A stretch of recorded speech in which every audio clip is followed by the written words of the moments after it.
नमस्कार, आप देख रहे हो आपणो भोपालगढ़ और ए जगह तस्वीर बताऊँ ए स्टेट हाईवे जको बनाड़ू भोपालगढ़ वेता तक शंखवास कुचेरा जा रही है बिन हाईवे री बताऊँ जटे बुड़किया और देवातड़ा गांव रे बीच रे महीने ए नियंत्रित वेर आ पिकअप है जकी पलटी खाएगी। पलटी खावता तक इर महीने बड़ी सावधानी रही कि कोई भी बड़ो हादसो नहीं हुयो और ना ही कोई व्यक्ति रे कोई चोट हुई।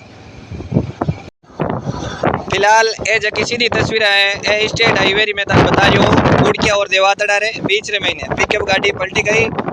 गाड़ी है जकी दहीगड़ा री बताई जा रही है। इर महीने कोई भी प्रकार रो जनहानि है जकी नहीं हुई। और मिलेला नया वीडियो महीने तब तक आप बनियोड़ रहो और जका स्क्रीन में नंबर दियोड़ा है जिका माते आप खबर जकी भेज और हमारा फेसबुक और यूट्यूब चैनल माते प्रकाशित करवा सको। बिल्कुल निःशुल्क सेवा भोपालगढ़ रे जनतार वास्ते। धन्यवाद। राम राम सा वीडियो अगर लागो तो थोड़ा शेयर जरूर करजो और मिलेला एक नया वीडियो महीने तब तक आप हमारे साथ बनियोड़ा रहिजो।